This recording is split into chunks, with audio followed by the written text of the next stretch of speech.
Hey guys, in this video I'm going to show you some basic maintenance for the Silca speed cutting edge cut machine. It's the 44 or the 45, basically this type of setup. So for basic maintenance, you can add some WD-40 here and here and make sure it's nice and lubricated. Same thing on here. Make sure you don't have a lot of rust and corrosion on here from the elements. When you lift this up, you can pull out the chip tray. I added some duct tape on the bottom to make it so it doesn't slide out as frequently as it does when it comes from the factory, where it just, you lift up and it slides out. Not a big fan of that, so that locks it in place, so when I'm cutting, it's basically locked in. So now let's take this off if we need to change anything. So I'm just going to use an Allen key, lefty loosey. And you only have to open this up if you need to do some deep cleaning, if you have a lot of debris, or if you are changing the belt, the cutting wheel, or the buffing wheel. So I'm just going to show you what I've encountered over the years, and hopefully this will save you time in case that you're doing it your first time yourself.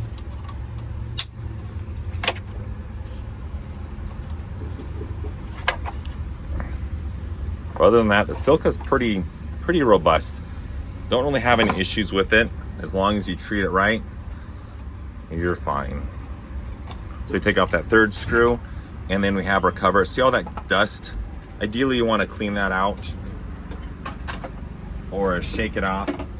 So now let's go ahead and look at our belt. We have our buffing wheel, we have our power belt, and we have our cutting wheel. So say if this starts to get worn, just like you have for like your vehicle or anything like that, you can always order extra belts. It does take a while to get them in stock. So if you see any fraying or whatnot, order right away, because it just takes a long time to get them in. And it's a specialty belt. You can't go to like Tractor Supply, Home Depot, or AutoZone. It's a specialty belt for this machine. So if you need to take off the buffing wheel, you can use the Allen key, lock it in, and you can do that, cool. Or if you need to take this off, you have your set screws, you can loosen this and slide it off. Pretty simple. Same thing for the cutting wheel. The cutting wheel has one orientation. It's going to be short angle, long angle on that. Otherwise, it's going to cut backwards. So that's how you want to have it. Pretty simple. You don't need to take this off unless you really want to like look at that. Leave this set screw alone. So now when we're going to look at when we turn it on. Cool, pretty simple, it's quiet.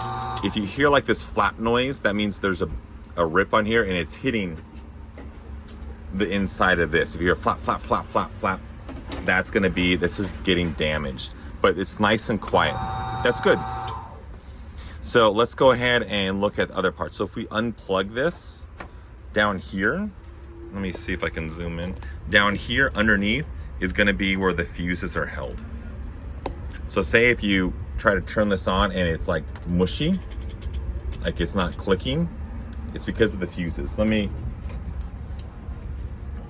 get these babies out.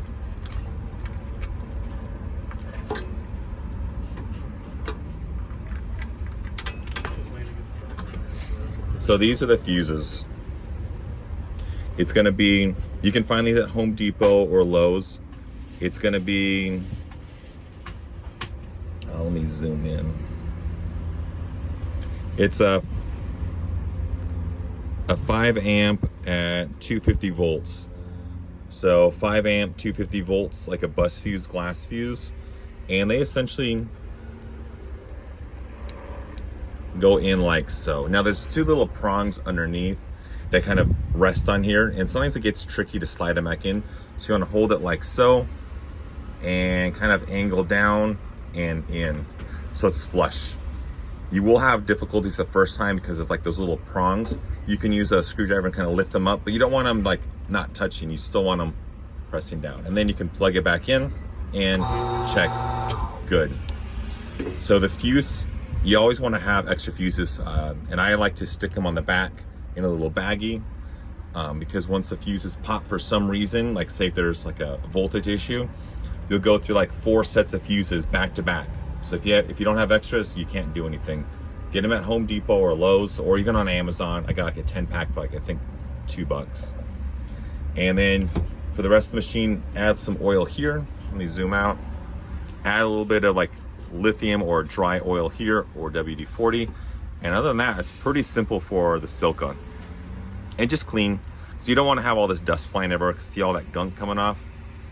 You don't want to breathe that in. So just clean, clean, clean. And put it in the trash can. Hopefully this video's helped kind of understand like the parts, especially this. No one really talks about the fuse or how to change stuff. Other than that, have a great day, guys, and talk to you later.